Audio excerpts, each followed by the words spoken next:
Greetings from the Library Cave. I am Aspen Dracaena, your friendly neighborhood Ice Dragon Bookwyrm VTuber. And we are playing Vampire Therapist today, again. I've been meaning to get back to this one because I like it a lot. I believe they recently... Were they just nominated for an award or they won an award? I can't recall, but well deserved. Let me look this up real quick.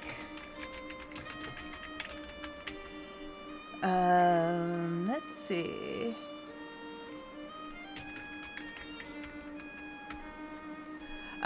Yes, an Indie X Award for Best Game for a Better World. And in the top 5 games among more than 600 submitted games. They also got a German Developer Prize for Best Game Beyond Entertainment. So, yeah, good for them. Like, that's awesome. And I like this game so much because it's so unique.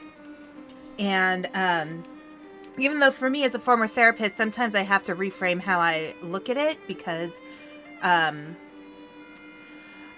you know, I mean, it kind of is a more minimalized version of what goes on in therapy. Because, of course, you know, it's a game. But, you know, I think there's a lot that it gets right. So I do really like that about this game. So, how about, let's get started. We'll continue where we left off. Wait, checkpoints. 8, yes. Okay. So let's see what comes next. I'll probably just be doing a couple hours. A fine evening to you, Samuel. How are you feeling tonight? And I should have said this before we started. I'll probably be doing this for just a couple hours today instead of my usual longer Sunday streams. Because the wonderful, awesome, amazing Panda Hero Roo is visiting. We were talking about it the other day. He was going to come on Monday. And he was like, yeah, I don't really have anything going on. And I was like, yeah, I don't either. I just have this stream scheduled for Sunday. But other than that, like, my time is pretty wide open. If you want to come sooner, you can. And he was like... Okay, so he arrived yesterday. So we have been hanging out and we watched Die Hard, Christmas movie, hint hint, yesterday. And went out to eat lunch and we've just been having a lot of fun. So, yes, this will probably be about a 2-hour stream instead of usual 3 or 4 or 5 hour stream. Because I need to be a good hostess. All right. Let's continue.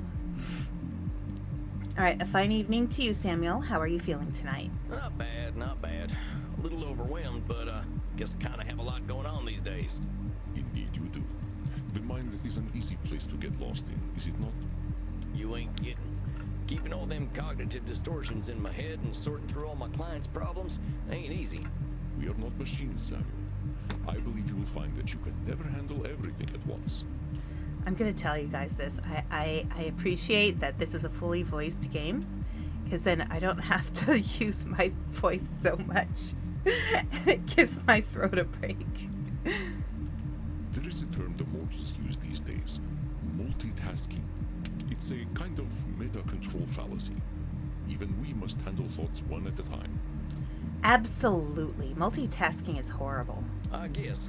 I just hope I can concentrate on my own therapy with all this stuff bouncing around in my noggin. I do not expect you to be an exception to the rule, my dear fellow. Let us see whether we can clear your head. I would like to introduce you to a ritual I have learned for stealing the mind. Okay. This some kind of ancient vampire secret? Something the old ones gave you that's been lost to time? Something mortals could never imagine? No, it's just meditation. Oh. That does not make the technique any less valuable. Now then, close your eyes. I will guide you through this process. Okay, my eyes are closed. Think of a place that brings you comfort. Where is it? That's hard. Alright. I'd have to say the woods. I always liked being in nature. Then imagine the woods and let your thoughts come to you. Be attuned to your body. Breathe, and you will be able to address your thoughts and clear your mind. Now close your eyes and begin.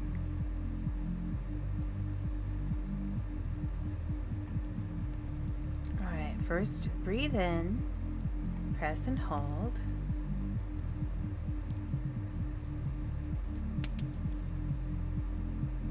Then let go. Breathe in.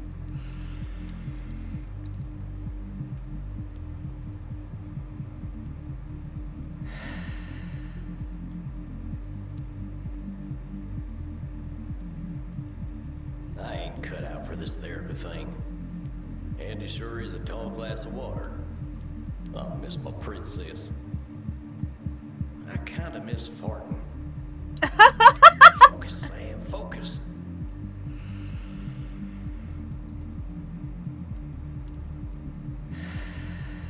Who's got a pretty mane?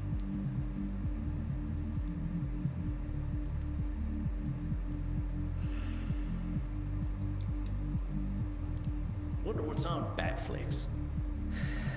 Should I hook up with Reinhardt?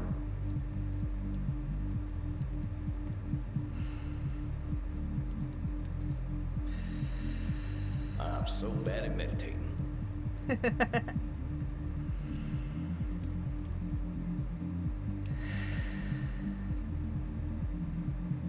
I like blood from San Antonio, not New York City.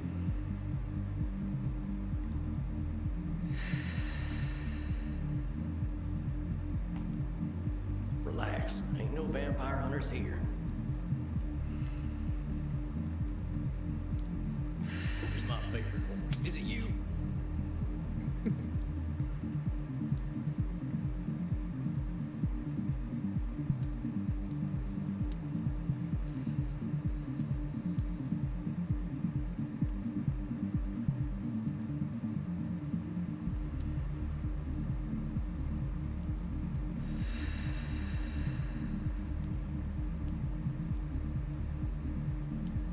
All right, one more.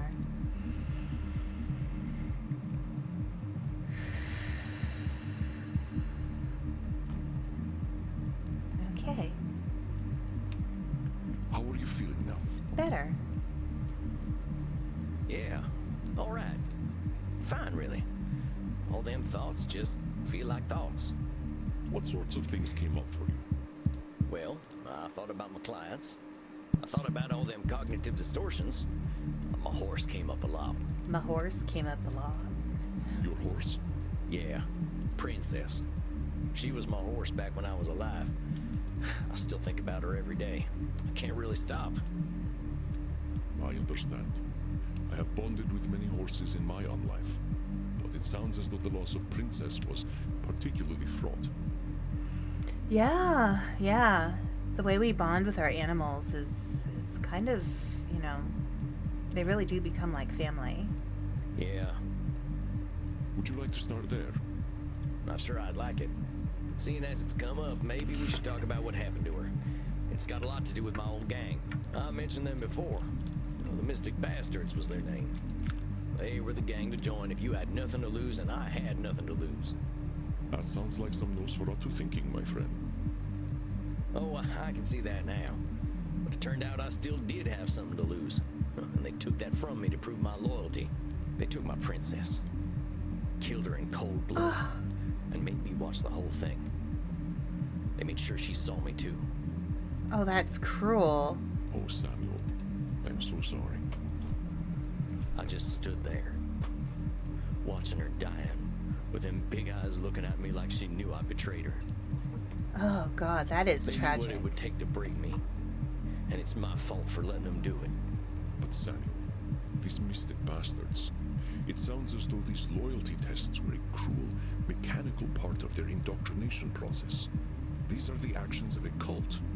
They had no special care for you or your princess. Right. Well, it sure as shit worked. They knew where to hit me, and it's my fault for letting it happen. No. What they did, Samuel, had little to do with you personally. You were vulnerable, and they took advantage. This is what cults do. Very true. But Samuel, you are exhibiting a cognitive distortion known as personalization.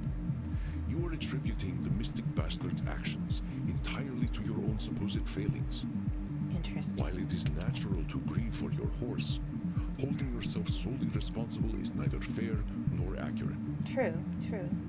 Hold on a sec, my head's hurting. I can't hold on to all them distortions all the time. Ain't personalization a lot like a control fallacy? An astute observation, Samuel. Personalizations are often a form of control fallacy. While control fallacies often manifest as a belief that you have more control over external events than is actually the case, personalization is a more specific tendency to believe that external events are reactions to you.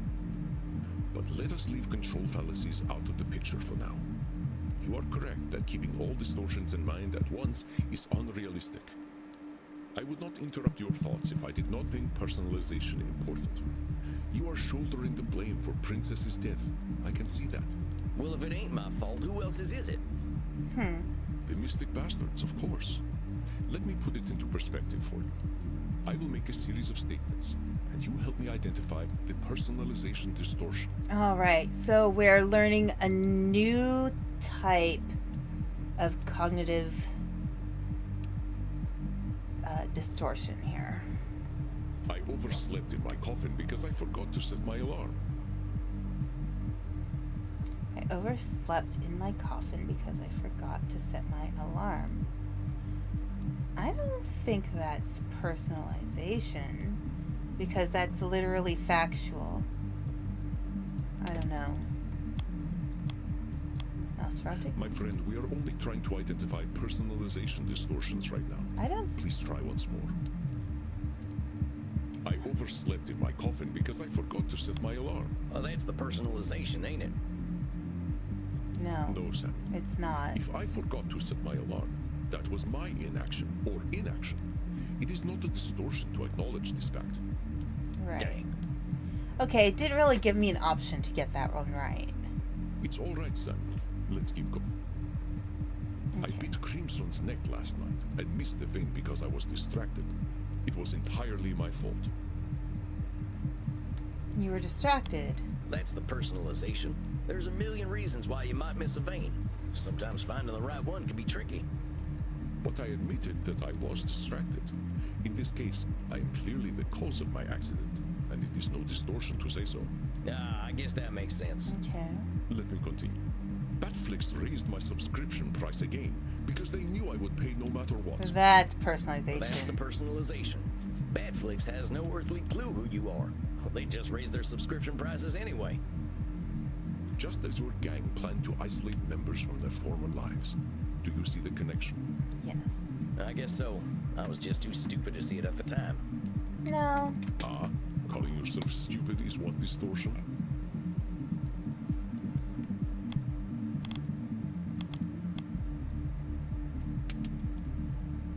No. Come now, Samuel. This is an easy one. Personalization. Yeah. Calling you. Come now, Samuel. This is an easy one. Disqualifying the positive? Labeling. Yeah. Calling yourself stupid is what this. Yeah, it's Yeah, labeling. But I should have known anyway. I knew that crew was bad news. I just thought I was bad news too. Okay. I always feel like I'm a little rusty when I come back to this game. Because the way how I think about these things is a little different from how the game processes them. Samuel.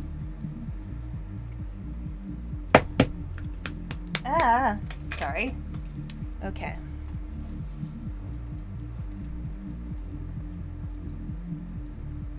Oh, should statements. All right, Okay. should statements. I was like, why Whatever. can I not So what continue? the hell am I supposed to do, Andy? Say nothing's ever my fault and I don't gotta know nothing? Say nothing's ever my fault and I don't gotta know nothing. No. I was responsible for getting that beautiful horse killed. No, you weren't. She trusted me, and if I'd been someone else, she wouldn't have had to die in that awful way. Relax, Sam. I am not asking you to lie to yourself. Far from it. And I am not suggesting that you absolve yourself of all responsibility. But what would you say if a friend came to you with the same story? Would you tell them what they should have done? Would you call them stupid? No. You said yourself that you joined your gang because they were the gang to join if you had nothing to lose. I do not think this is a circumstance most people choose. Yeah, I suppose. Remember, Samuel, we are trying to reframe our thinking by clarifying these distortions. I know it may feel as though I am picking on you, but I am not. Let us forget what you should have done to make room for a different distortion. You are drawing a direct link from your emotion to the death of your horse. This is a distortion called emotional reasoning. I understand the guilt you feel, Samuel, but your guilt does not act on its own. This terrible thing, it did happen, and some choices you made undoubtedly created the circumstances for it to occur. You are not blameless, but let us restrict your blame to what you have actually done. Okay. I'm sorry. I get awful worked up when talking about my princess. You should have seen her, Andy. She had these eyes. She looked right into my tainted soul and still loved me. Aww. That's so sweet. I understand, Samuel. We feel tremendous guilt when we fail an animal. When we look at reality, it is not to dismiss our burdens, but to process them fairly. I would like you to understand emotional reasoning so you can see how emotions color our thoughts. Please listen, and call me out when I am using emotional reasoning. I feel anxious. Perhaps it is the garlic naan I smell from the Indian restaurant next door. What? I feel anxious. Here, hang on a sec.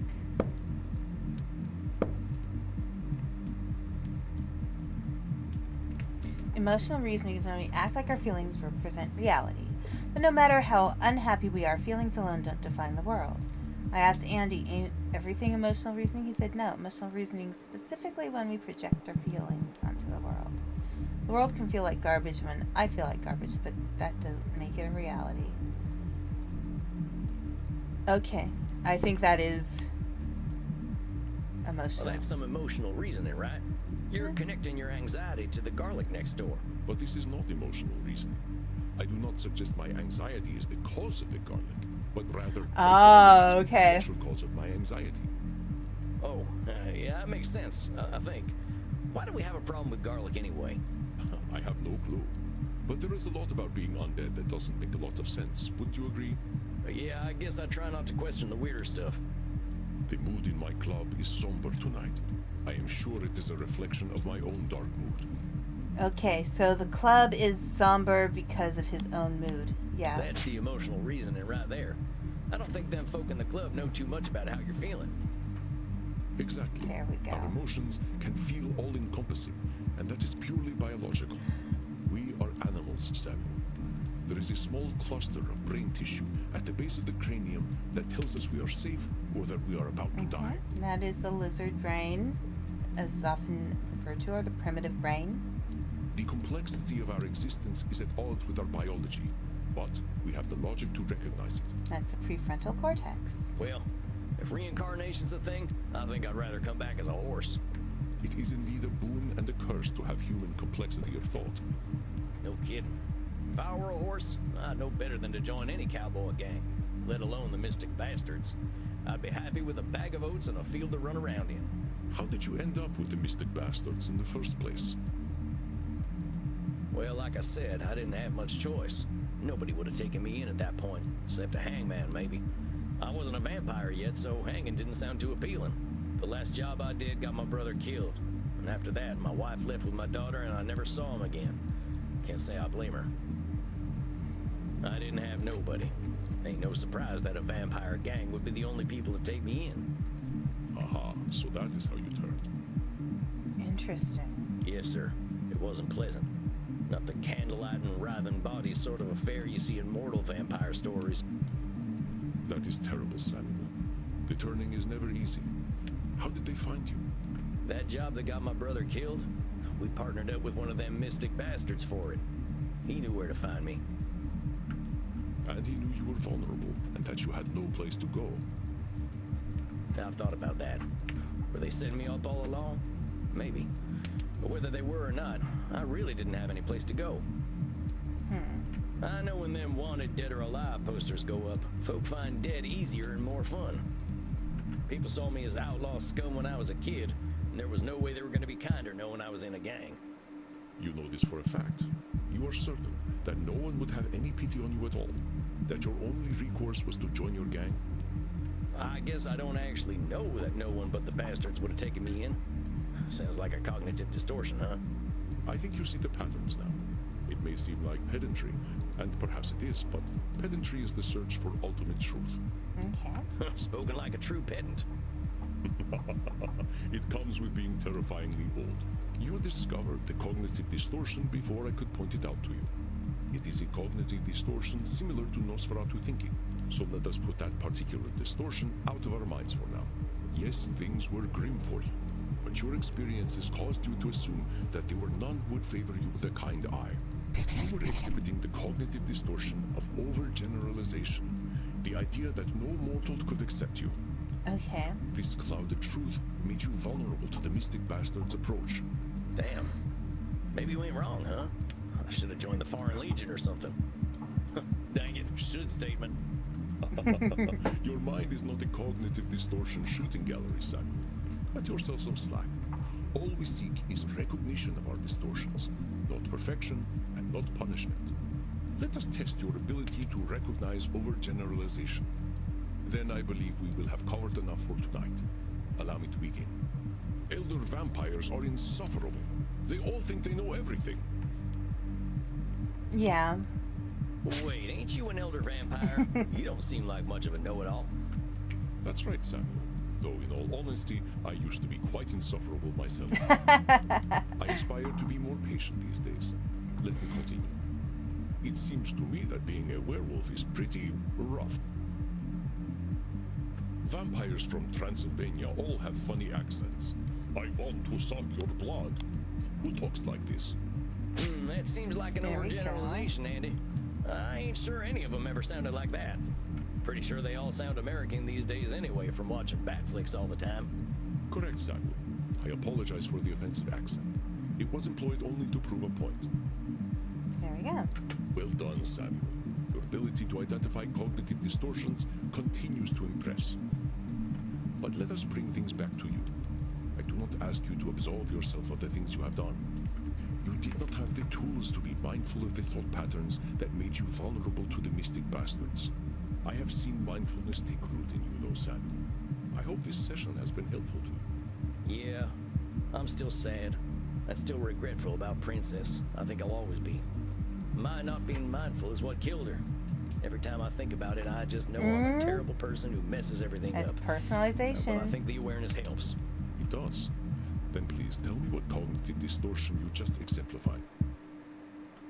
Was it emotional reasoning, overgeneralization, or personalization? It's personalization. Princess' death wasn't something I directly caused. Just feels that way. Good, Samuel. But you will also find it is also emotional reasoning to link your pain to Princess's death, and an overgeneralization to say that you are a terrible person who messes everything up. Remember, cognitive distortions are not a cudgel to beat yourself with. Yep. Yeah, I was gonna ask about that. If we're spouting cognitive distortions all the time, ain't my clients gonna be mad at my constantly interrupting them? You continue to impress.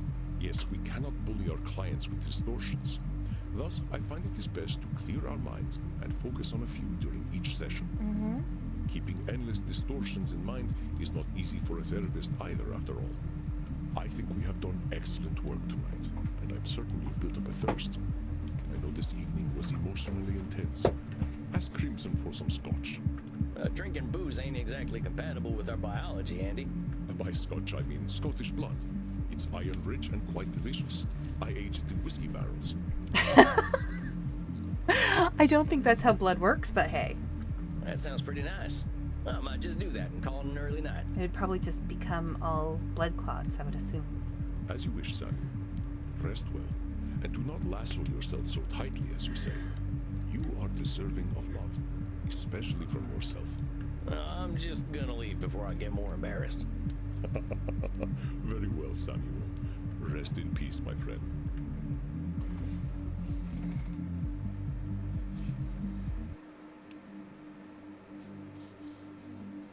Samuel, greetings. You are seeing Dr. Drain again tonight, yes? Dr. Drain. That's right. Oh, I remember I'm keen to see him. how he's getting on. That fella's got himself wrapped up real tight. Do not expect too much change too quickly. It takes a while for thoughts to internalize, even when we know the truth of them logically. Right. It took me only 2,800 years or so to internalize what I need. I don't think the doc's gonna be too keen to wait that long. I do not think he will have to. Unlike myself, he has you to guide him. Oh gosh, I barely know what I'm doing, boss. I'm not sure I can keep track of all these new distortions I know about. I do not expect you to. We humans are distortion machines, my friend. But let us ensure we address Dr. Drain's core distortion. You know what it is, don't you? Oh, I can't remember. Disqualifying the positive, I think. It's disqualifying the positive, ain't it? Dr. Drain does indeed exhibit this cognitive distortion, as we Right. all do. But there is a distortion that truly drives his decision-making. I think you can tell me what it is. Should That statements. fella's Okay. a should statement machine, I'll tell you what. That's right. We can be certain he will carry this distortion with him. But I would like you to pick the rest to keep in mind, Samuel. Okay. Alright, yeah. I'm having a hard time remembering some of the characters since it's been a while since we played. But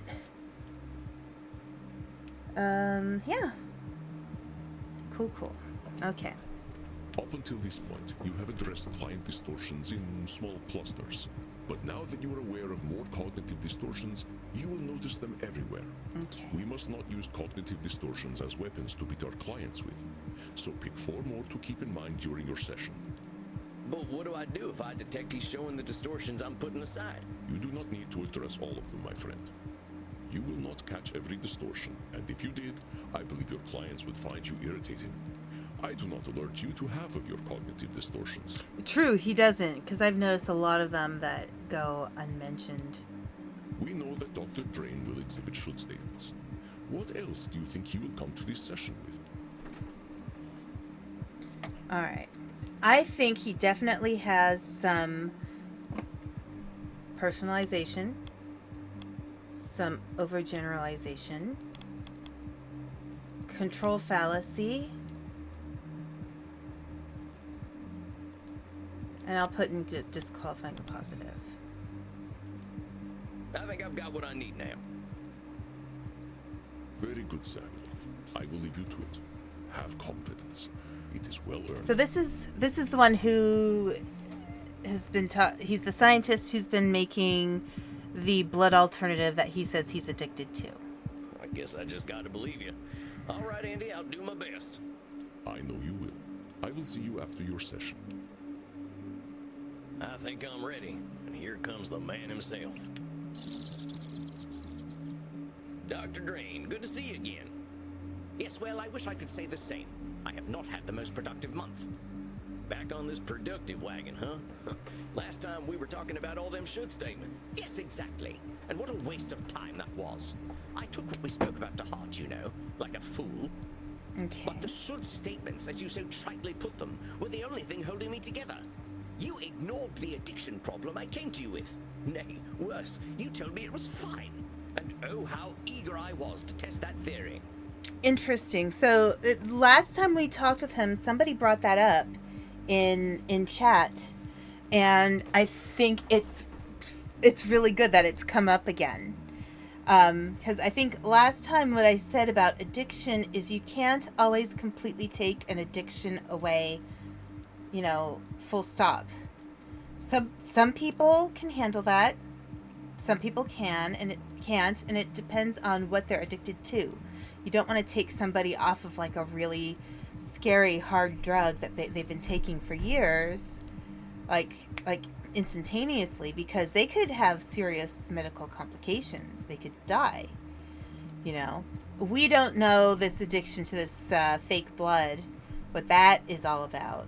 You know, I mean, it is fictionalized, so we don't know how serious or not serious it would be medically.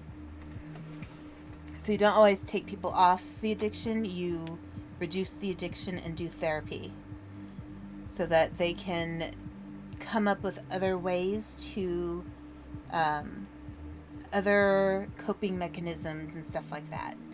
But again, it depends on the person. It depends on the severity. So, that's something to think about. So you ignored the addiction problem I came to you with. Nay, worse, you told me it was fine, and oh, how eager I was to test that theory. I have partaken of my awful plasma almost every night.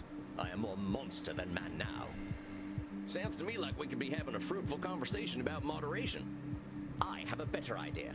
Seeing as you do not understand the gravity of the situation, I will make you understand.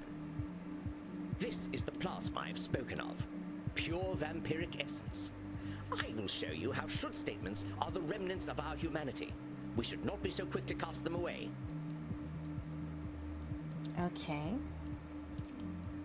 I will show you how should statements are the remnants of our humanity.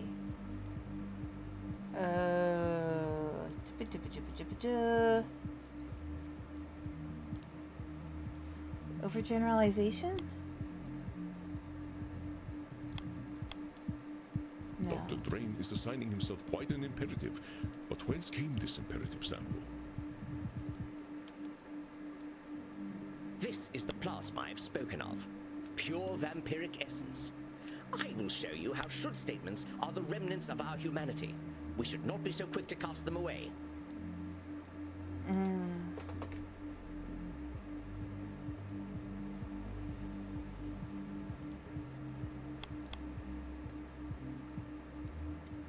No. Dr. Drain is assigning himself quite an imperative. But whence came this imperative, Samuel? Okay, it doesn't help that I'm a little sleepy today, but let's see. Cognitive distortions. Right. Feeling responsibility or feeling completely helpless. Okay. Maybe it's control control fallacy? This is the plasma I've spoken No. Dr. Drain is assigning himself quite an imperative. This is the plasma. Should? I agree with you. I don't that feel like that was a statements are should human, but statement, even that though don't he make said them the- universal. Okay. That's the point I'm trying to make. There's lots of ways to live, Doc. Even though he said the word should, I think he was generalizing more. I don't know. Anyway.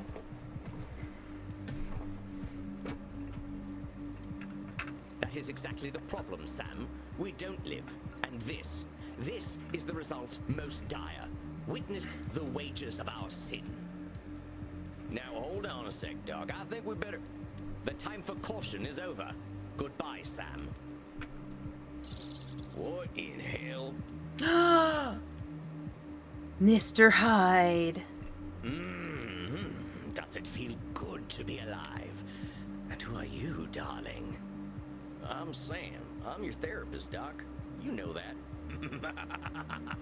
My therapist! Oh, how wonderful. How absolutely pathetic. A vampire therapist. Oh, what a sad, pathetic waste you are, Dr. Drain. Interesting. Allow me to introduce myself, then.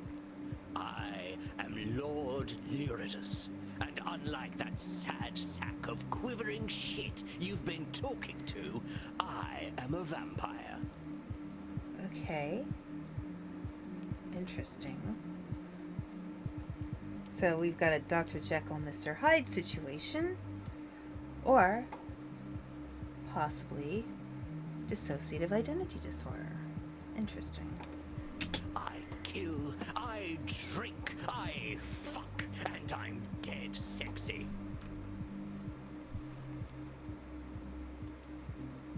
Coming out his clothing. Where are his glasses? Weren't you wearing glasses before? I don't need glasses. Reading is what people do when they can't find anyone to fuck, which is not a problem I face. Oh, you're missing out, fella. I got into reading after I died, and there's whole worlds to discover in books. Oh, you're so fucking boring. There's a whole world to discover up my arse as well. Well, you don't have to be so crass. Yes, I see it in your eyes.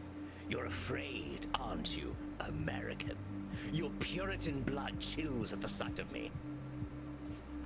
Maybe I'll warm it up before I drain it from you and turn you into a husk with a stupid hat. You'd do that to another vampire? I wouldn't try it. Yeah, I wouldn't I'm either. not you, though, am I? And I am always hungry. Yeah, he's not a happy person. I suggest you stay right where you are. Okay, note to everybody, if you are planning to someday be a therapist, do not bring a gun to a therapy session. That is really, really stupid. There are, we all have our thoughts about guns in the U.S., but, that could be incredibly dangerous to have a gun in a therapy room. Incredibly dangerous. A vampire with a gun? Why no gun? Oh, how our kind have fallen. Hi, What are Ocha, how going you to do, doing? cowboy? Kill me? Alright, the reason why you don't have any guns in the therapy office is so one of the things that I was taught when I was trained to be a therapist is you have to be mindful that some clients may actually physically attack you. This is something that is a reality. You know, a lot of times people will transfer their anger at their situation onto the therapist in front of them because it's easier than facing the actual situation itself. If you have a gun, a patient can find it and use it on you.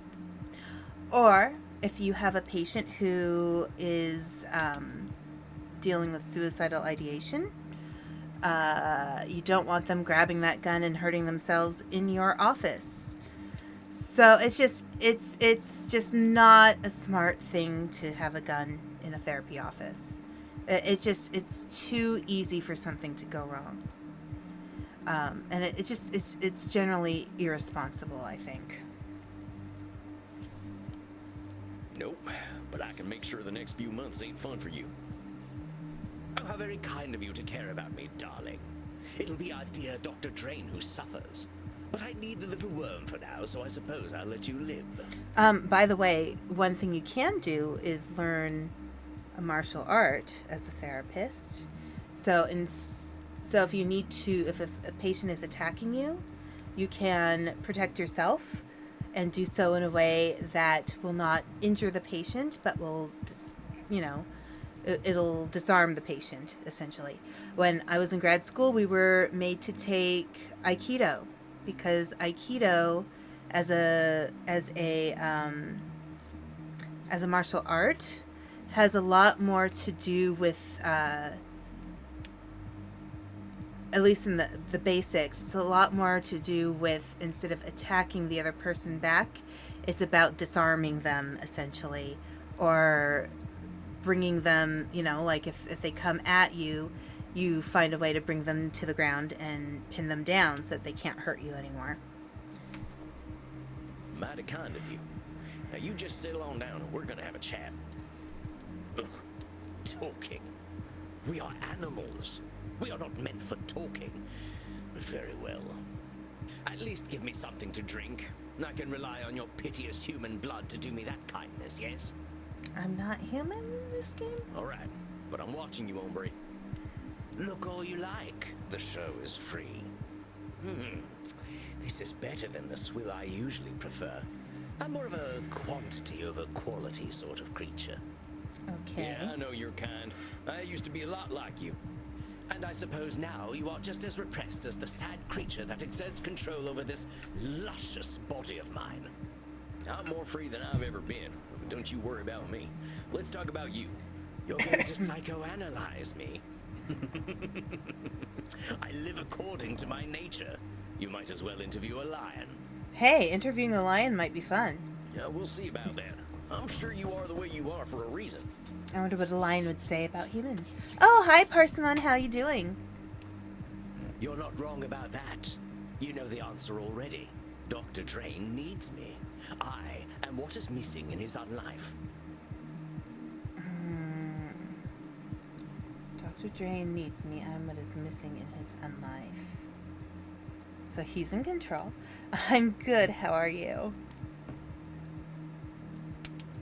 Oh yeah, you just said you're doing well, of course. I'm a little sleepy, but I'm good. Let's see. You know the answer. Dr. Drain needs me. I am what is missing in his unlife. Personalization or control fallacy? I think control. No? This Lord Lourdes seems to have a very egocentric view of the world. How would you classify Okay, this? You're not wrong personalization. about that. You think this is all about you, but you're damn wrong. It's about Dr. Drain. Right. Please. The man could die. Has died. And it hasn't made a damn bit of difference to anyone. Okay. Without me, he barely even has an existence. Poor fool. His penis was nearly mummified when I got hold of it. Oh dear. Okay, that's gross and also wrong. Dr. Drain existed long before you did. If you Right. call that an existence, Uh-huh. I am his hidden strength. I am his true essence. He is nothing without me, which he already realizes. Yeah, that's definitely... No? Lord Lourdes Overgeneralization? seems to believe Dr. Drain is a completely insignificant part of his existence. Is this true, Samuel? I am his hidden strength. I am his true essence. Control fallacy. He is nothing without me, which he already realizes. No? Lord Lourdes seems to believe Dr. Drain is completely insignificant. I am his Okay. hidden strength. No? Lord Lourdes seems to believe Dr. Drain is... You're forgetting something. It's A lot of who qualifying you are is because of positive? Dr. Drain. I You know don't that fella know. denies himself a lot, and you do all them things he refrains from. Besides, didn't he make that plasma you sprung from? Do Right. you know, you're absolutely correct. Very well. I'll give the little twerp his credit.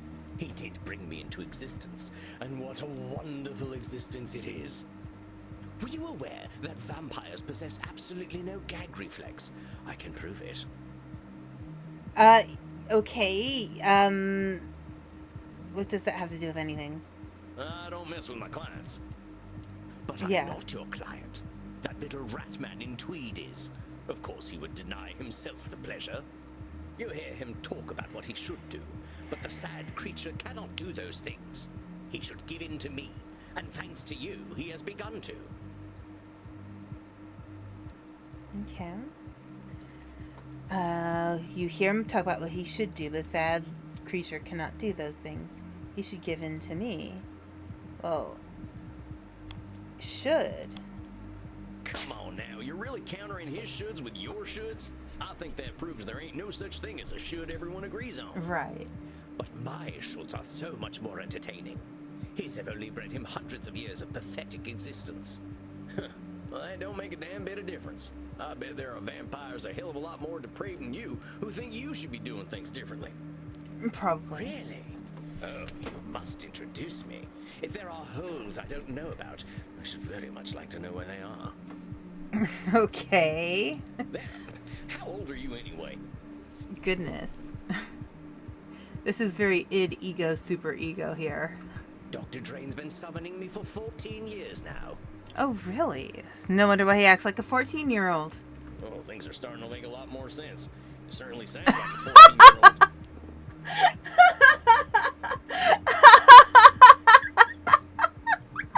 I called it! I called it! The transformation has already begun. I will subsume him. His body and his mind will belong to me completely, and Dr. Drain will cease to be.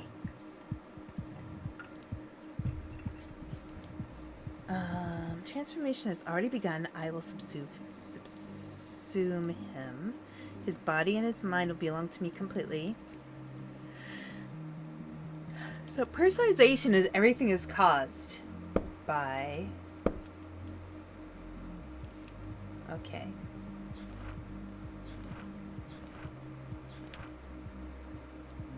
Because of us. Heck, often they do. That is why we get tempted by personalization. Wrongly linking external events to ourselves. As compared to...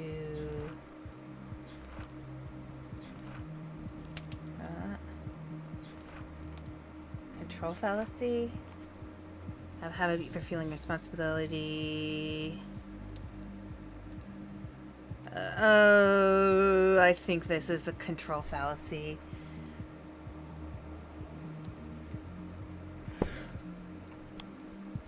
You're awful confident about that. Yep. But I got bad news for you. You don't control Dr. Drain. He controls you. True. Oh, darling. The little doctor controls nothing at all, least of all himself. Make no mistake, he shall be mine. Yep. Oh, hi, Angel. How you doing? Angel Silversong just traded with 3 viewers. Yeah, it's so good to see you. I actually stopped by one of your streams briefly the other day. I hope you're doing well. What were you streaming? If you need to go right ahead. But if you want to talk a little bit, what were you streaming? Oh, yeah? And how do you know that? Okay. I know the little wretch far better than you do. He hasn't changed in centuries. Four Tails. Okay, I don't know Four Tails. Hang on a sec. Let me look that up real quick. Four Tails.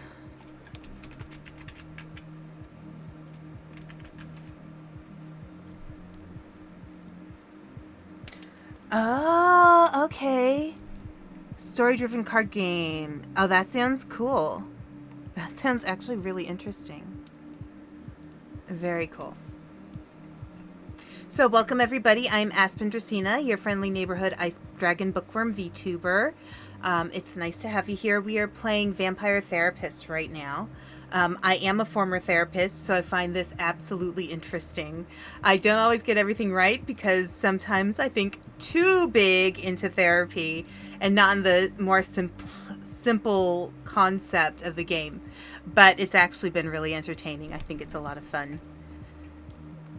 Yeah. I haven't done any therapy in years, but I've been actually, it's licensed by state, and I don't live in the state where I first started doing therapy work, so I have to get relicensed in order to do it where I live, and I have to take classes. It's a lot of work. It's kind of frustrating, but anyway. So, yeah. All right. So right now we're talking to Lord Lourdes, who is like the Hyde to Dr. Drain, who is like, or rather the Jekyll to Dr. Drain's Hyde. So it's very interesting. Yeah, I might do some streams. So, sorry, I'll just read it since I don't have chat up. Angel Silversong wrote, I love learning about psychology and sociology, so if you ever do a stream teaching it, I will be there. I might do some streams on, something I've been thinking about is doing a stream on, like helping people be more aware of predatory behavior, because that happens a lot online. It happens a lot in streamer spaces, so I think it's good for people to protect themselves. So that's probably more in the area I might talk about with psychology, more practical stuff. I think there's another VTuber out there who does a lot of stuff teaching about psychology. I think she's British, if I recall correctly. Psydere, I think, Psydere. But she's pretty cool. I would check out her streams too, if you're interested in that kind of thing. Alright, so I know the little wretch far better than you do. He hasn't changed in centuries. Was he in therapy then? No, only in the modern age do we make do with such delusional exercises. So not everything he does is predictable. I don't think you got a good reason to be so confident. Are you trying to fill my head with doubts? Do you even think that such a thing is possible? There is no such thing as doubt for beings such as we. We live or we die. That's all. And I will live. Okay. I notice a funny way you and Dr. Drain talk about each other, as though you're totally different people. You really think that's true? Good question. Have you spoken with our pathetic little doctor? You know, he doesn't drink real blood. That's why he's so weak. Hold on, how's he even alive if he's not drinking blood? Yeah, if he's a vampire, he's probably drinking blood. Oh, the little ball of shame didn't tell you. He's not even a vampire. He drinks that synthetic trash he produces instead of real blood. Wait, so he's not a vampire?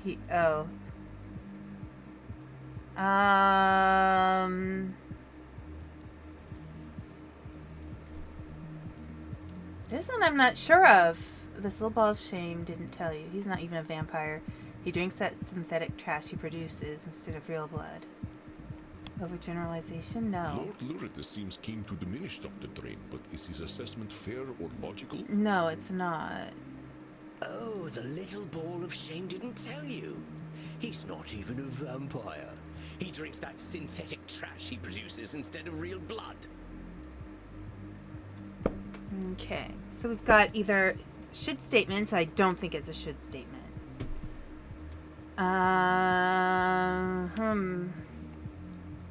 Let's see. So we've got.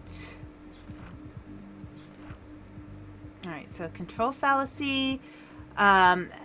Either feeling in complete control or feeling completely hopeless. I don't think that makes sense for this one. Should statements. This doesn't have the word should in it, but that doesn't mean it's not a should statement.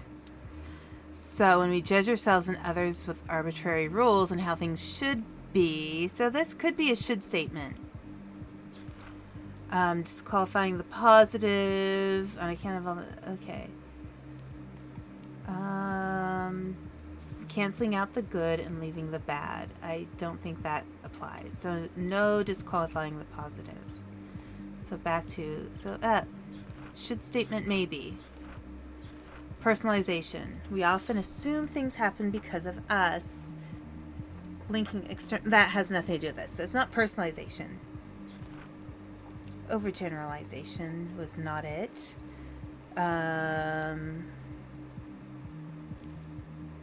Control fallacy was... Yeah. Okay. I'm going to say should. No. Lord Luritus seems keen to diminish Dr. Drain, but is his assessment fair or logical? Interesting. Disqualifying here. Let's just, you the know. little ball of shame didn't tell you. There we go. Discount everything about Dr. Drain just because he doesn't drink fresh Apathy blood. just followed. The guy's managed to Oh, live thank for you. 430 years. Thank you He's so gotta much be for your doing something follow. right. So you can't just discount everything about Dr. Drain just because he doesn't drink fresh blood. The guy's managed to live for 430 years. He's got to be doing something right. Right? Sure. Okay. All right. So, I'm sorry. Let me see if I caught your name. Apose? Okay. Just wanted to make sure I caught your name. We do have an ad starting in 2 minutes, so I just wanted to warn you guys. Besides, let's say you get your wish and everyone just becomes vampire food. Where are you gonna get blood when everyone's dead? Good point. Well, you raise a valid point. Perhaps I'll start a mortal farm. Yes, that's it. They'll walk on all fours and be completely naked at all times. No, we don't want this guy in charge. I'll milk them each day and raise stud mortals. Oh, this has possibilities. Why, thank you, darling. Brilliance can come from such unlikely places. Okay. Oh, dang, I wish I hadn't mentioned it. Jeez. Why so shy, darling? You must have more experience than the dear doctor. I wouldn't be surprised if you were a 400-year-old virgin. If it weren't for me, his cock would have shriveled up like a raisin. This guy is so arrogant. I think I'm gonna surprise you, Lord, whatever you're calling yourself. But I think you're right. Dr. Drain does need you. Yeah. Because Lord Lourdes has all of the confidence, and Dr. Drain doesn't have much faith in himself. But like it or not, you need him too. Right. How very bloody dare you? What possible use could I have for a little turd like him? I am an animal, pure and perfect. I don't care what anyone thinks of me. Vampires ain't animals, not Nope. even the worst of us. The moment we learned to talk and reason, living like beasts was out the window. Right. What a strange creature you are. You dress like a buffoon, but speak like a philosopher. Well, excuse my fashion sense. Thank you very much. Thank you kindly, sir. The buffoon is the more admirable of the two. At least he's honest. You and Dr. Drain lie and lie and lie to justify your existence. It's ridiculous to suggest that I need him. What could I possibly need him for? To balance you out? When I tire, I sleep. When I lust, I fuck. When I thirst, I kill. As it should be. Should? Here it is again, that simple thinking and them shoulds that are only yours. Come the hell on. You think we vampires should just go on autopilot? Fuck, sleep, kill, repeat? I mean, it's interesting. Both of these guys have should issues. Well, naturally, we should ensure that those things are fun. Otherwise, what's the point in doing them? Well, that's it right there. I agree with you entirely. Mm-hmm. About time. I'll remove my clothing then. Or perhaps I'll remove yours. No. Not so fast. You're missing the point. If we're doing these things because they're fun, well, everybody's got their own idea of fun. Right. That's our human experience at work. Like me, for instance. I'm more of a high intimacy kind of lover. Mm-hmm. Oh, boff. You managed to make even delightful things seem so heinous. All right, we're on the ad break. So what I'm going to do... Ad break.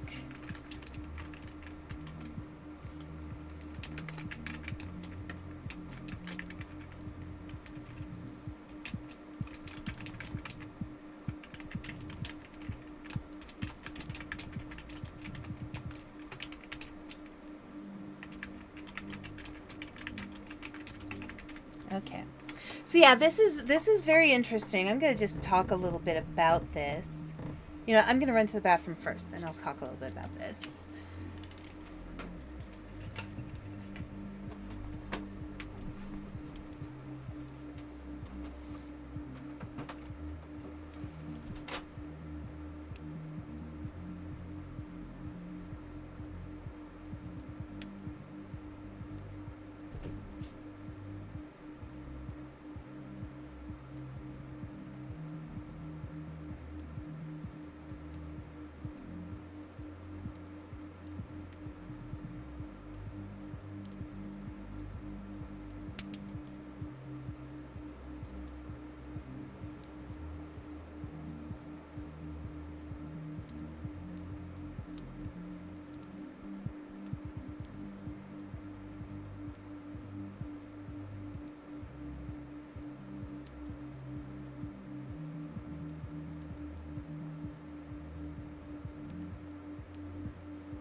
Okay. So we've got a Dr. Jekyll, Mr. Hyde thing going on. We've got somebody who, as we're seeing right now, we have Lord Lourdes. We have somebody who is completely here. Let's actually do a little lesson here. All right, so the ad break just ended. I am going to look up a concept for you guys. Id, ego, superego. All right. So, when it comes to id, ego, and superego. Now, the term ego that we know, the way how it's used outside of psychology, is used to describe somebody who is egotistical, somebody who is self-centered and full of themselves. So, and actually the origin of id, ego, and superego is from Freud, who, Freud has his things that he was not so great on, but id, ego, and superego are interesting. So, this is from Wikipedia. According to Freud, as well as ego psychology, the id is a set of uncoordinated instinctual needs. The superego plays the moralizing role via internalized experiences, and the ego is the perceiving, logically organizing agent that mediates between the id's instinctual desires, the demands of external reality, and those of the critical superego. So, in fact, id is actually more like what we call ego. It's more just catering to our basest, most instinctual needs. So Lord Luridus is very much the id. His alternate, Dr. Drain, who's the actual patient, he is more the superego, the moralizing role. The ego is the one that organizes and mediates between the instinctual and the moral role. So Lord Luridus being the id and Dr. Drain being the superego, we need them to connect to have a properly healthy ego, if that makes sense. I don't know if I'm explaining that very well.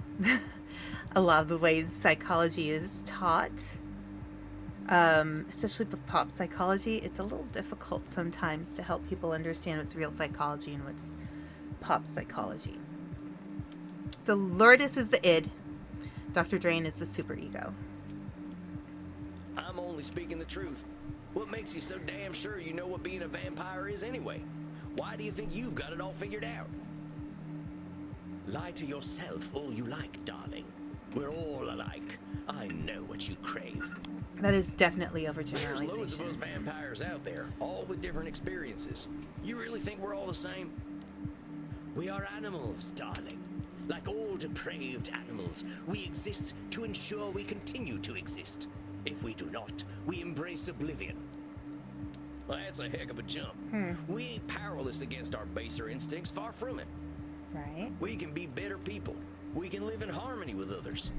So, yep, again, this Lord Lourdes dude is very much about base instincts. It is utterly pointless to fight our natures. Is it? Oh, that poor mortal had a family. Who gives a damn? I'm thirsty. That poor mortal must consume in order to live, and so must I. Sure. He simply pretends not to enjoy it. I don't need to do any such thing. I love to kill. I love the taste of blood. Why would I love it if it weren't the only way to live? Point is, you're gonna get real fucking bored if you don't find a reason to do what you're doing. Do you think I need a purpose? That's a mortal concern. I don't need a fucking legacy. I need blood. The only thing I should do is what I was made to do. Should statement again? You're just as bad as Dr. Drain with all them should statements.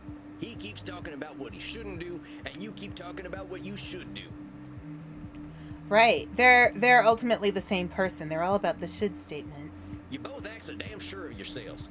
You're so damn sure blood is all you need. Right. Oh, did I forget to mention all the fucking? No, but hombre, you live forever. Food and sex is enough for animals. They got short lives. They get threatened and they die real quick. Right. I know a lot of vampires who live like animals, and every single one of them is lost. Fair enough. Like him or not, Dr. Drain is your reason for living.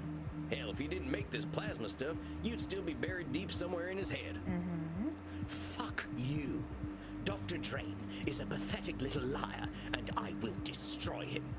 That's what he wants. Then I'll come for you. If you're gonna kill me, you better be a quicker draw than I am.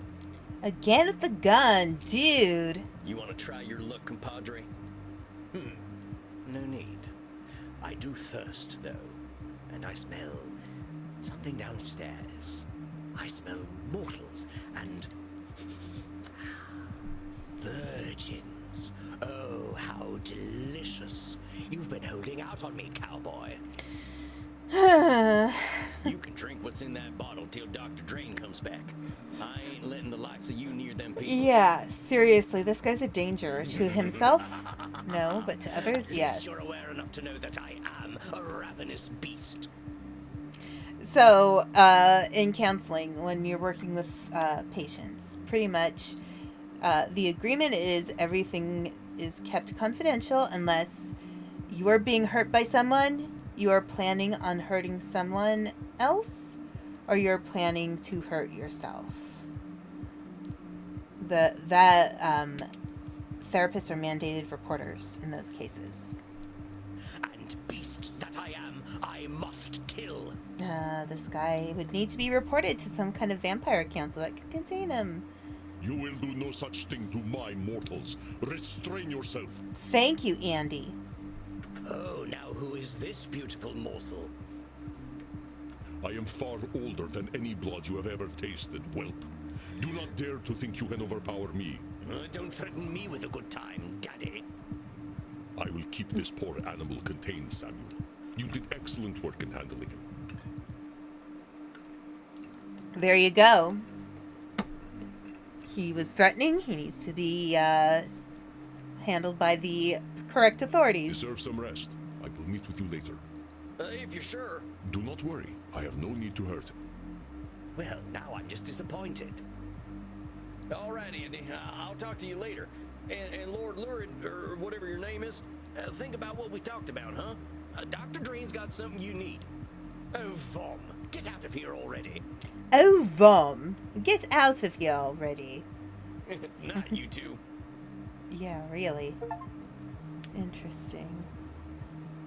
Lord. So I got... Oh, that's so funny. Okay, you guys. Barely walked out of that one alive. I thought therapy was just talking. I got an achievement for that, for surviving one of Lord Luridus's therapy sessions. And the image is a little pair of tie-dye underpants. I could use a drink. If it isn't the Lone Ranger. Hey, Crimson. You look a little down, cowboy. Have a shot. I don't mind if I do. Rough one tonight. You could say that. My client went a little feral. Tried to attack me. It does happen, you guys. That ain't good. I hope you booted their ass out. Well, here's the thing. He wasn't himself. The fella, he can't stand being a vampire, so the vampire comes out in nasty ways. It's a denial of self, I think. Don't put yourself into too much danger, cowboy. Cleaning up a pile of ashes isn't my idea of a good night. So what? He just went and turned into a monster? More or less. Went from a restrained fella to a hedonist beast. How do you think you handled it? I think I did okay. I think I did all right. I learned a whole bunch of cognitive distortions now, so I was still able to challenge the beast. Yeah. Well, the way I figure it, he's still desperate for help, even if he doesn't act like it. Right. I can see why Andy likes you. A heart's still beating in there. I'm a creature of the night, too. I just want to help my kin. People like talking to you, cowboy. They can't help sharing their lives with you. Whatever it is about you, folks are always going to prefer talking to you over killing you. I surely do hope you're right. You know my big secret already. I wouldn't have told it to you if I didn't believe in you. Right. Well, that's mighty kind of you, Crimson. I'm humble. Quit it with the aw shucks stuff. Now you're just trying to be cute. And making success visit. Okay, Reinhard, I heard, is voiced by Matthew Mercer, which is pretty awesome. Oh, hey, it's my little buddies. How's it going, kids? My little buddies. Bad. Oh no, Maxie. I'm sorry to hear that, Maxie. What's going on? Make some room, Kinder. I've got customers to serve. Go talk in the kink room. We'll go talk in the kink room. Would you like to chat in the kink room, Maxie?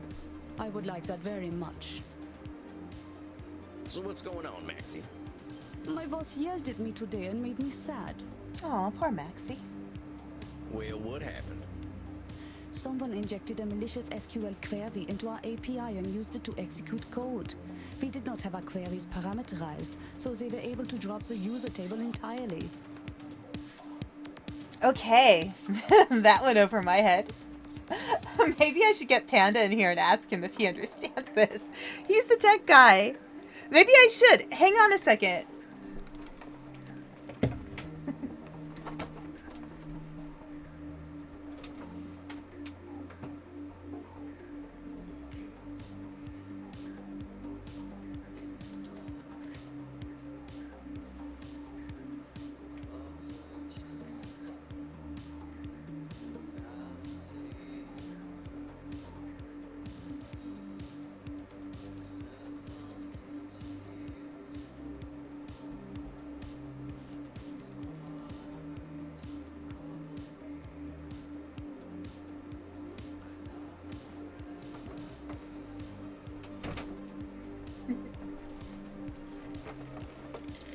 All right, Panda's taking a nap, so I won't disrupt him.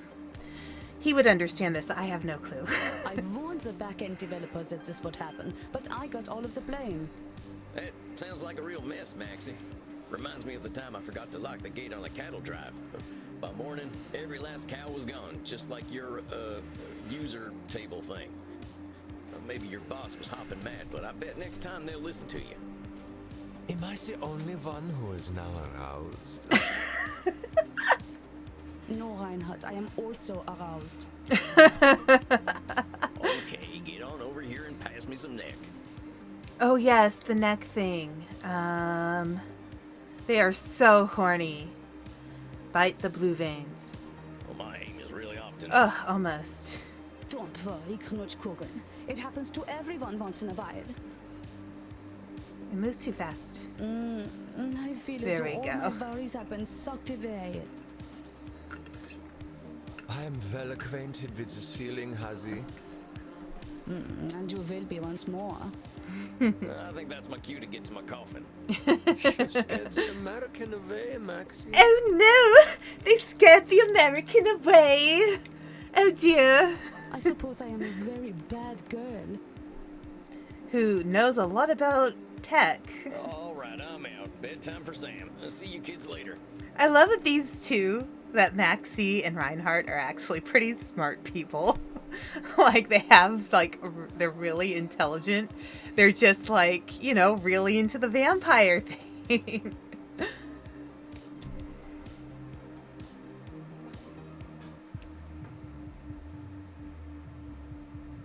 Samuel, greetings. All right. Thank you, Andy. Oh, hey, Andy. What is wrong, my friend? You don't seem your chipper American self. Because all Americans are happy all the time, right? I guess I ain't too happy to be seeing tonight's client. I'm still feeling the tongue lash she gave me last time. Ah, yes, the Senora d'Este. She certainly has a way with words. Is it her? It ain't that. It's just this Sansa kid. Like she thinks I can be a certain way just because she tells me to. Aha. At least that makes her core distortion clear, doesn't it? You know what it is, of course.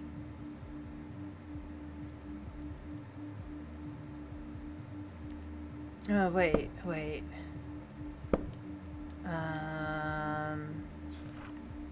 My client notes. Okay, there's Dr. Drain. Isabel. Let's see. She thinks her life... I love her.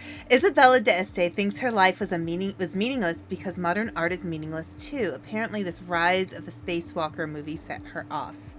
Extremely high-minded. Major issues with her former husband. Thinks most people are corrupt, especially menfolk. Used to be a devout Catholic, not so much anymore. Likes to be in control. Maybe a lot of control fallacies. Next time I'll dig into the family stuff. Seems like there's a lot of anger there. And it says to be exceedingly polite. Okay. Isabella d'Este is 550 years old. She's from the Renaissance. QQ. She's got control fallacies up the wazoo, and they've given her centuries of stress. I do not know this term, wazoo, but you are correct. The woman who chooses immortality so that she can ensure her family makes the correct decisions probably has some control issues. And taking out her stress on me. Right. Do not take her criticisms too much to heart, my friend. You are simply a convenient target, an element within her control. Right. So this goes back to what I was saying about safety in the counseling room. Therapists are often the convenient target. They're a safe person to get mad at. So, it feels safe to get mad at the therapist because you're not actually getting mad at the actual person or situation that is truly causing you problems. It's hard to confront those things when they're in your day-to-day life. It's easier to take it out on somebody else. That still don't make it much fun. I will not deny that Signora Deste is a confrontational client, but take her presence as a gift, however you can. A woman so powerful in her time has much to teach us. You have all the tools you need at your disposal to help her. Consider your approach. Okay, so control fallacy. Maybe overgeneralization. Let's see. I'll say disqualifying the positive. Personalization. Nosferatu thinking. Emotional reasoning. I don't know. Does anybody have any thoughts here?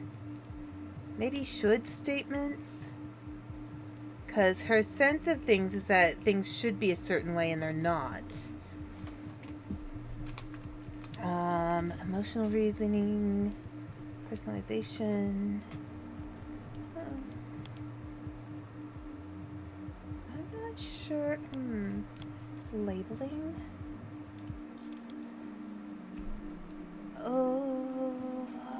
Let's do labeling. All right, I think I'm ready. Okay. I will leave you to meditate then. Be well, Samuel, and let this 3,000-year-old tell you, you are a fantastic therapist. Thank you, Andy. Oh, gosh. You're gonna make me blush. Get on out of here, boss. I can handle this. I know you can. I think I'm ready. And here she comes. A deep breath. Okay. Now, howdy, Senora. Nice to see you again. Liar. You are as pleased to see me as I am to see you, therapist. I love We're Isabella. gonna get straight into it, huh? All right, lay it on me. Why ain't you happy to see me? Because you are a worm. Okay. Yeah, I've been called a lot worse. You're gonna need to be more specific than that, Senora. You are a worm because of the way you wriggled into my mind the last time we spoke, leaving behind loathsome doubts. Ah, interesting. So, all right. So this is actually a good thing.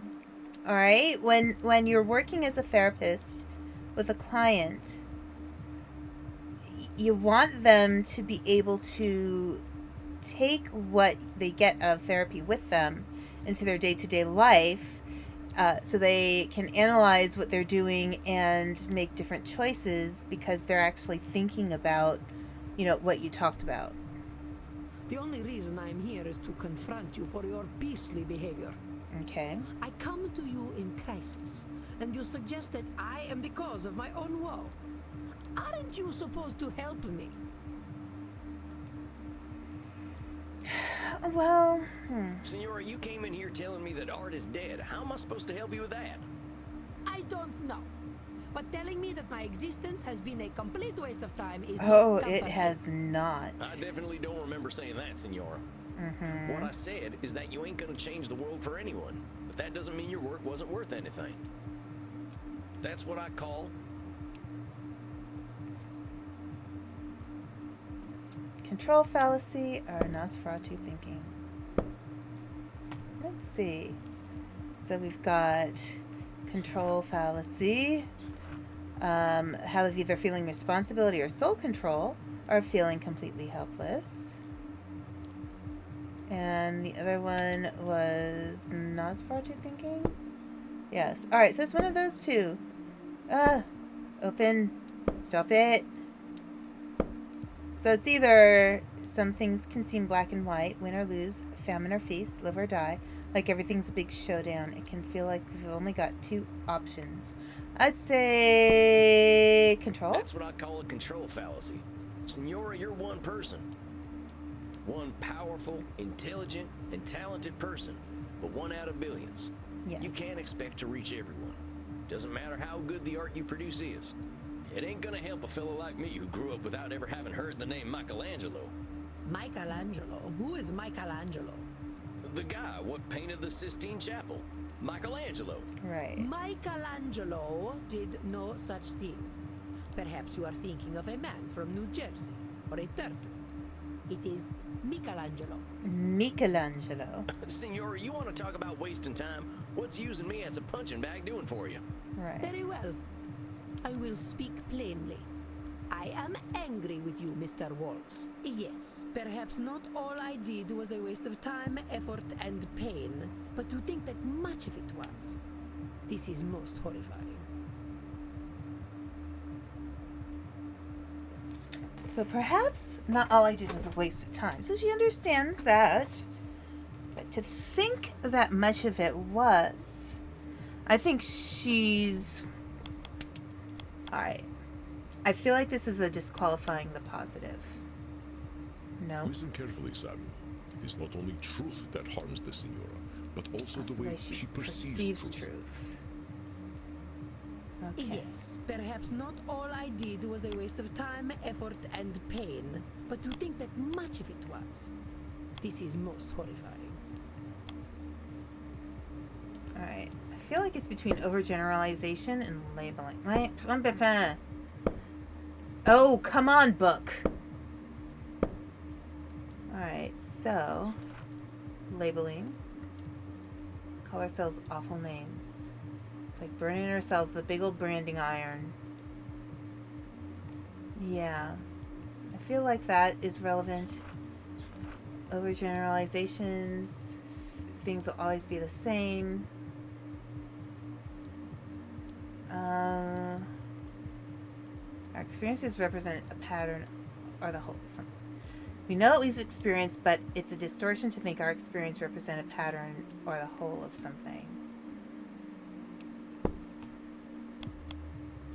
Oh, let's do overgeneralization. Nope, it's going to be labeling.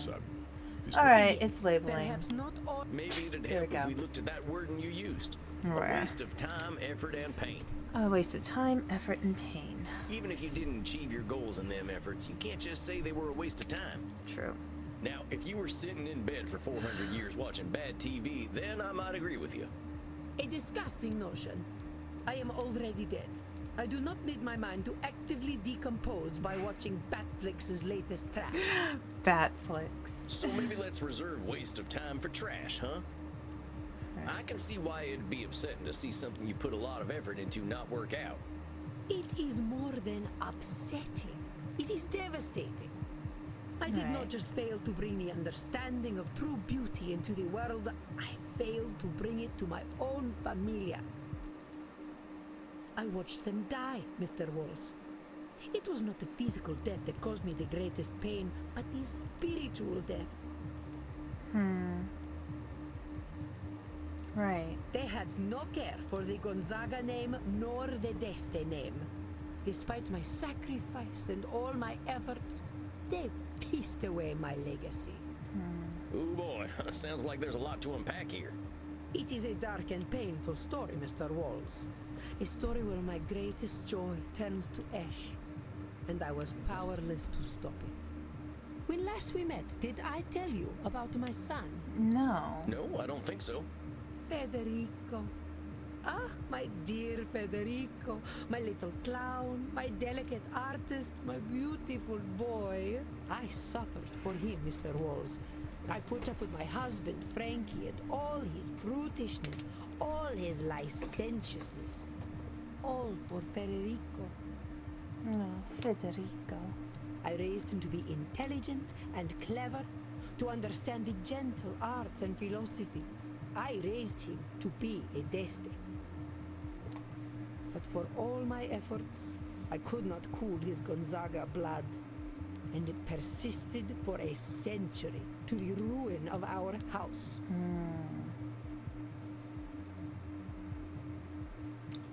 For all my efforts, I could not cool his Gonzaga blood, and it persisted for a century to the ruin of our house. It's not should.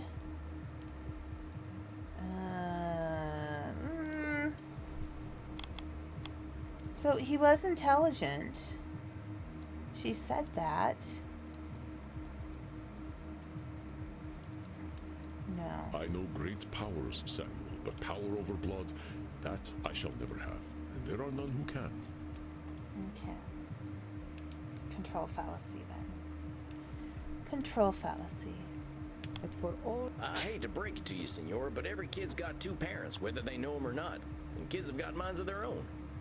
So true.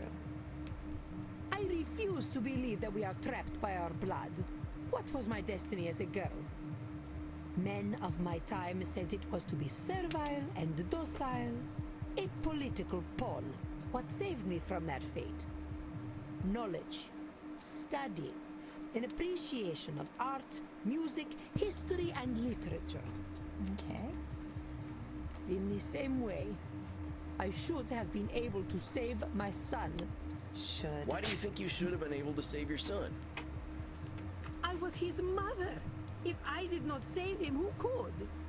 I'm not saying someone else could. I'm saying that responsibility to save your son, that you should save him, doesn't line up with the truth. It ain't some kind of destiny for one person to save another. Right. Clearly, it was not my destiny to save my son. Yeah. But my failure did not end with my darling Federico. I was only 153 when the once great Gonzaga house surrendered all its honor to the hated Spanish. I stood by, useless as a statue, as the Gonzaga name burned in the war of the Mantuan succession. I love her. Wow. This is intense.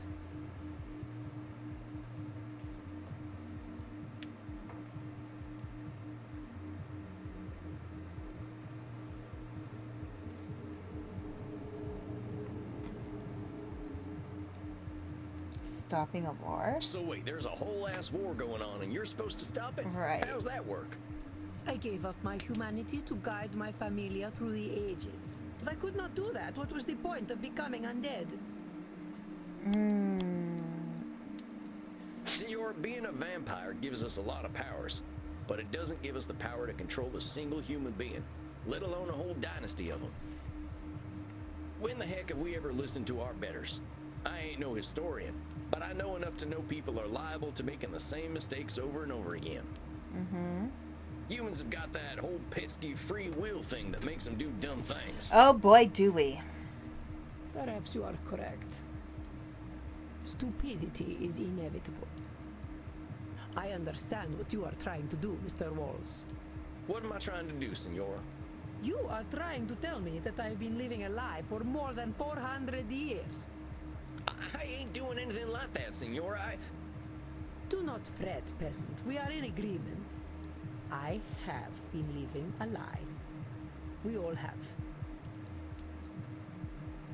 As I told you last time, I know my own foolishness. But time has not made my mortal concerns fade. In my mind, I know that virtue, love, chastity, wisdom, honor, these kinds of words were created by men to make us supplicant. But, fool that I am, I still love the idea of virtue. I have loved it ever since I was a child. She's called herself a fool. Maybe that's labeling. It ain't foolish to have ideals, Senora. Wanting to better ourselves is maybe the thing that makes us human. Right. Perhaps. But whose better do we strive toward? That I follow the better of old perverts is what makes me foolish. Senora, people have been following the ideals of old perverts for thousands of years. Why are you a fool? Right. Do not mistake, Mr. Walls. We are all fools. Oh, well, that's better then. Mind your tone. I will tolerate a fool, but not an impertinent one. As I was saying, My folly was to fall in love with these ideals as a child. I used to love all the tales of Roman mythology.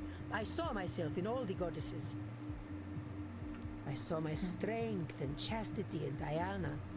In Minerva, my wisdom. In Venus, I saw my timeless beauty and romantic nature. Romantic nature.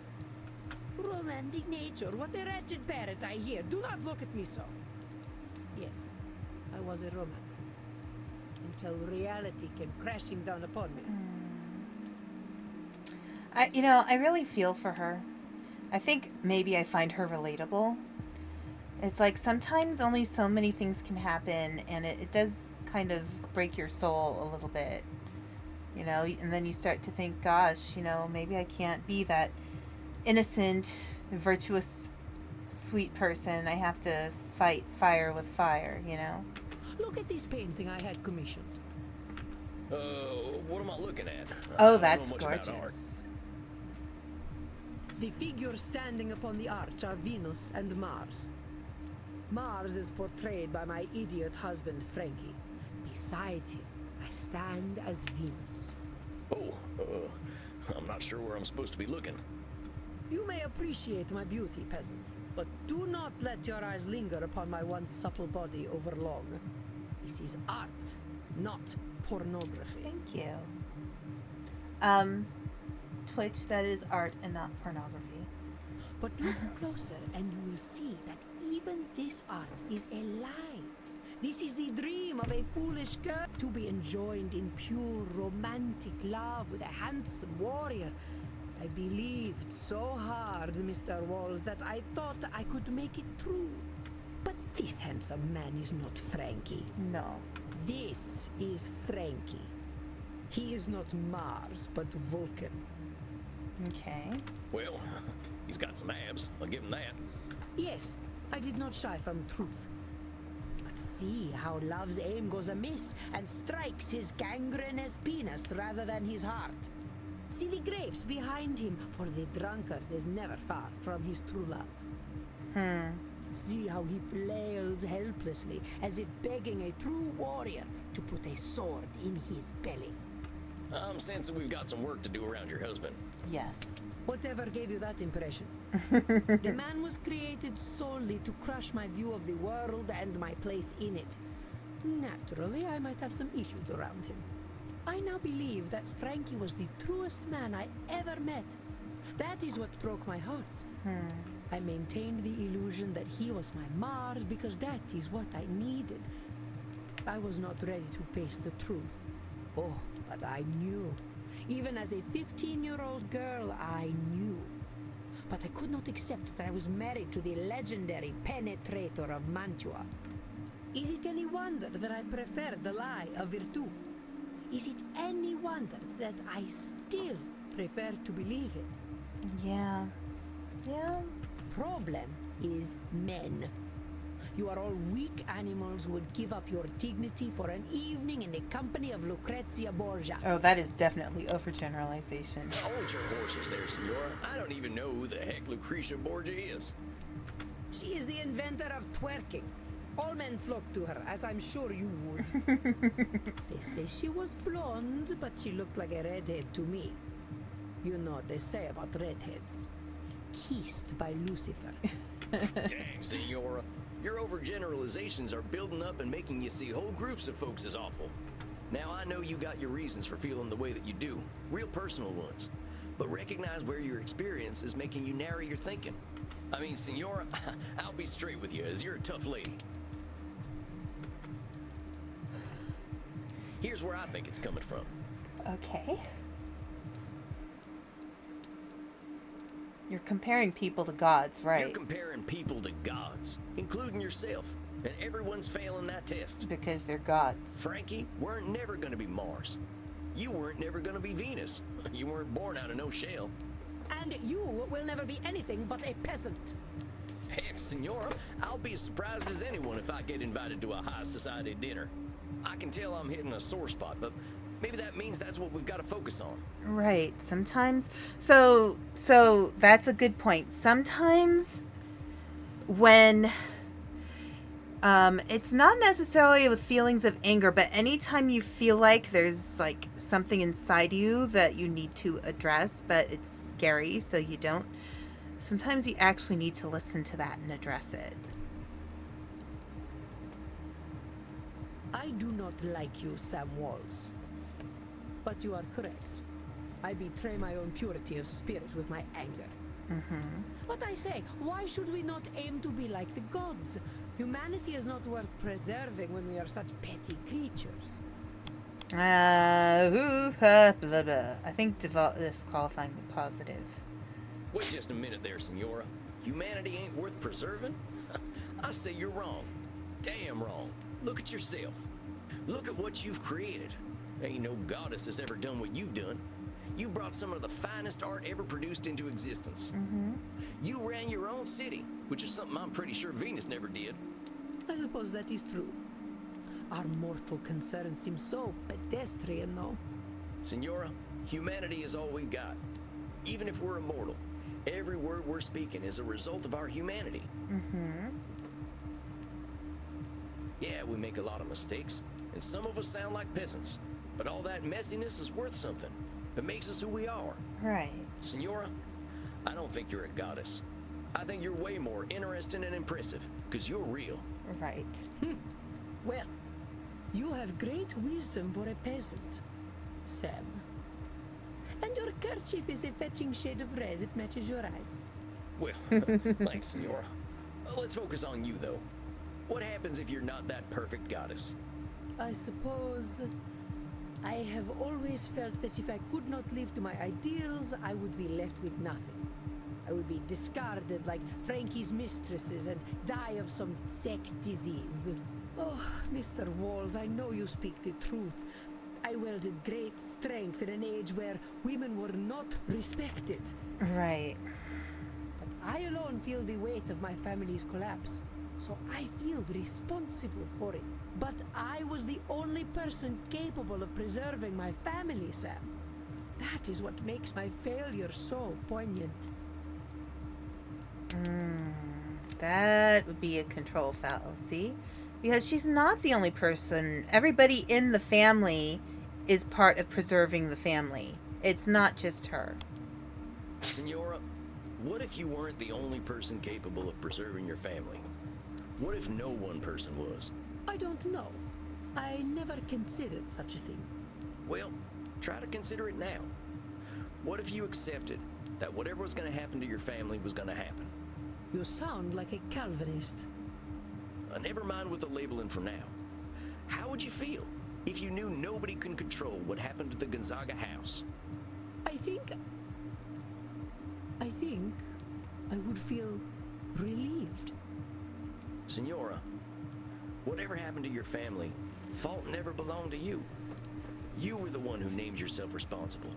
No one else did. Look at who you are. And I think you can be damned impressed at who that lady is. Damn you. Too late, Senora. Look, let's wrap up tonight, huh? I think you did great. You probably got some stuff to think about. Yeah. She's wonderful. Yes. I love her. Thank you, Sam. I will see you in a month. Of course, Yes. Senora. I'm looking forward to it. Okay. Goodbye, Sam. All right. I love her so much. Oh, shucks. I think Isabella d'Este has liked fewer than 5 people in her hundreds of years of existence, and you are one of them. Aw. Remember, though, that romantic entanglements between a therapist and client are absolutely forbidden, in case you are tempted. Verboten, yes. Yeah, if you go to, like, okay, seriously, if you go to a therapist and they... So pretty much what I was taught, if you think you are attracted to your client, you are responsible to say, I am not the right therapist for you. I will help find somebody who will work with you, who will do what you need a therapist to do. It's just not appropriate for me to be your therapist. There's this thing, I don't know if I've mentioned it before, but Because I was in California California is where I got my degree, and where I worked as a counseling intern. There is a state, it's like, how do you describe it? Kind of like a union. California Association of Marriage and Family Therapists. And they have a magazine that comes out every month. And at the back of the magazine, there's something that is colloquially termed as the spider pages. Pretty much what it is they report on all therapists who have had their licenses revoked. They do that so you know that you should not be sending people to them, because usually when a license is revoked, most of the time it is either the therapist is dealing drugs. In California, marriage and family therapists are not legally allowed to prescribe medication. I don't know if that's changed since the last time I was there, but generally a marriage and family therapist does not prescribe medications. That is the job of a psychiatrist. So marriage and family therapists, they're master's degree level. It is not a medical degree. It is a counseling degree. Psychiatrists, they go to medical school. It is a medical degree. They're the ones who prescribe psychological medications. So if you go to a marriage and family therapist and they're like, oh, well, you should take this thing and that thing and this thing. No. If they're trying to sell you pot on the side, no. That's just not appropriate. But the scary one is therapists should not be engaging in romantic relationships with their clients. It is a severe power imbalance. It is completely inappropriate. So yeah, that is not good. If your therapist, and if you're attracted to your therapist, it's important for you to consider. It's easy to fall for somebody who listens to you in some kind of unconditional way. But the therapist is the one who really needs to make sure that they are not doing something inappropriate with you. So yeah, no romantic entanglements. I think the law in California it has to be 2.5 years after ending therapy that you can engage in a romantic relationship with a former client. But ethically, that means never. It just means never. Come on now, Andy. I ain't gonna do anything like that. Of course, should the mind wander into fantasy, that is entirely acceptable. Oh, you're just messing with me now. I could not help it. It's rather cute. The First Lady of the Renaissance and humble cowboy Samuel Walls. Quite a picture, isn't it? Okay, that's it. I'm getting a drink. I'm sorry, Samuel. Please, drink. Ask Crimson for the Royal Virgin. It's my very best. I think you deserve it. Yeah, whatever. You have a good night, Andy. Rest in peace, Samuel. Rest in peace. Or pieces.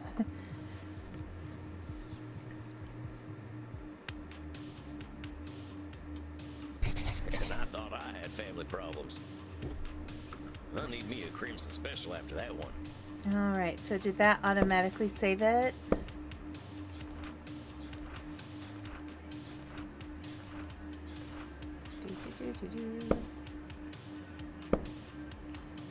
Funny birds. I had a great weekend. I really needed to get out into nature again. I saw a whole bunch of funny birds I never saw back home and just enjoyed staying out under the stars. I should be reading this.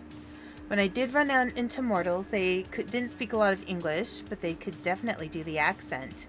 I guess they think all Americans sound like me.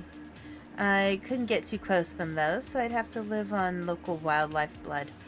I drank from a boar. Not bad, but could have done without the bristles. I'm back in Leipzig now. Just learned 3 more cognitive distortions. I think I'm getting the hang of this thing. Okay. Howdy, Crimson. Think you can fashion me up one of them blood cocktails? I reckon so. Got a lot on your mind tonight, cowboy. Yeah, just thinking about family stuff. I got this client who's got some real tough family issues to go through, and it got me thinking about my own. Or my lack of family, at least. You got any family left? I've got a great granddaughter kicking around apparently, but she's got no connection to this old cowpoke. That's a lot of greats. Not sure what she'd say if a man dressed like a cowboy introduced himself as her vampire relative from the 1800s. I see your point. Sounds like you don't have many family problems then. I reckon so. Family means a lot to my client, though. I hope my perspective's still useful. How do you think she's handling her therapy so far? I think she's actually doing very well. I think she's doing pretty well, honestly. She spent a long time judging herself by her family's achievements, but I think she's starting to recognize the fruitlessness in that. Seems like you don't need her family to be able to give her some hope. I suppose not. Right. Rich family problems were never going to be my specialty anyway. You got family back home, Crimson?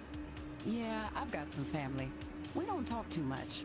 I went a little wild after I got my diagnosis. They're not too fond of my lifestyle choices, but hey, at least I'm alive. And I get to hear them gossiping about how I don't age. I mean, true. Well, you chose a good age to stop getting older. I often wish I weren't such a dusty old corpse, but death comes when it comes. Sometimes he's still waiting for me to give him an opening. Death always is. Pardon me for asking, but is there a reason you're choosing not to be a vampire? There is, but I'm not talking about it tonight. A little mystery makes life a bit spicier, don't you think, cowboy? Oh, I wasn't trying to pry or nothing. Bullshit. I know you're curious. Here, consolation prize. What is it? Prize. Black Widow. Black stuff's just food coloring. Figured you were in the mood for a scary lady tonight. Thank you kindly, ma'am. Think I'll take this to my coffin for a quiet night. You do that, honey. And don't spill in Andy's coffin. He'll act like he's not mad, but you know he's mad. Why should I be upset? What has happened has happened.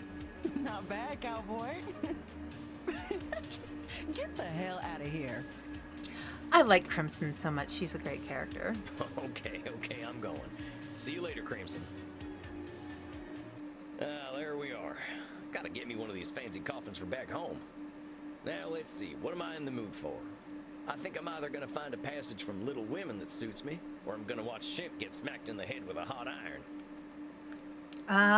Oh my God, Little Women is such a Or I'm going to such a bed. classic. I have fond memories of reading all the Little Women books.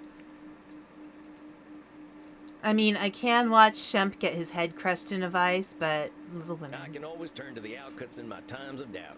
Somehow they got above it all and started exploring humanity. Yeah. Now, where was that line? All right, here in Chapter 8. I am angry nearly every day of my life, Joe. But I have learned not to show it. And I still hope to learn not to feel it. Though it may take me another 40 years to do so. Yeah, that sounds like the Senora. Hope she doesn't have to wait too much longer. And that I'm not making it worse. Well, that's enough fun for one day. Good night, son. See you in hell. See you in hell, son.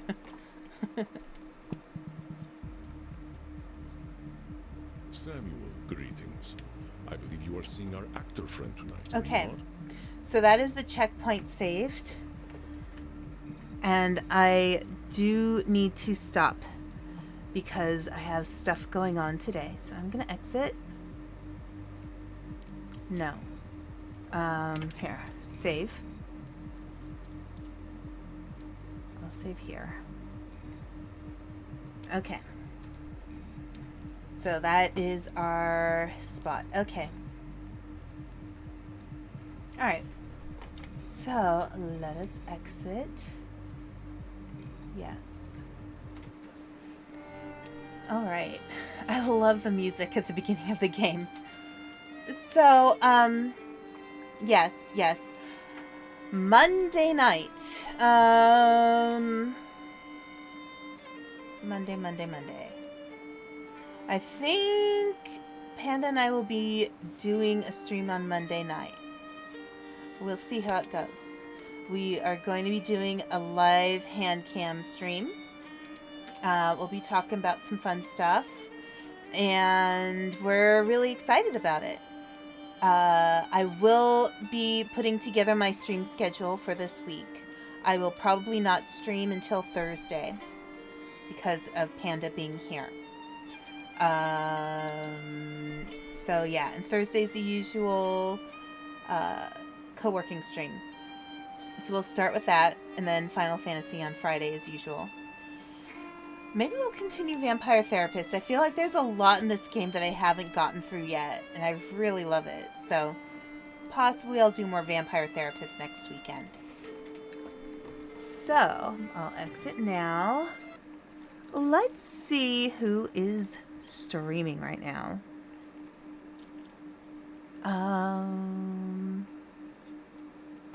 If anybody has any suggestions, I will happily listen. Let's see. I see somebody playing Outlast Trials. We could raid Fairy Sami. I love her art. She's so good. I can. Okay. Frederick Knudsen is doing some kind of viewer submission day.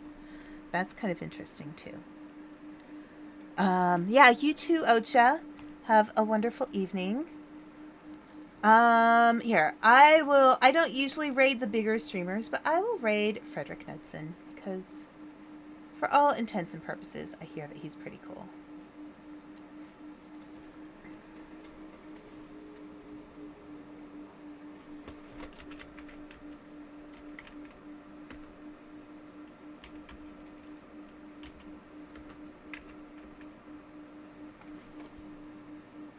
Okay.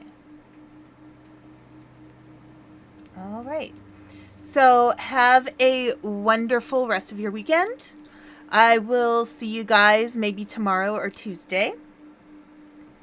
And we are going to go... Oh, you know what? Frederick looks like he is ending his stream. So let's go to Fairy Sami. I like her. She's cool. She's an artist. She's awesome. So I am going to go raid her. All right. Have a wonderful rest of your weekend. Bye.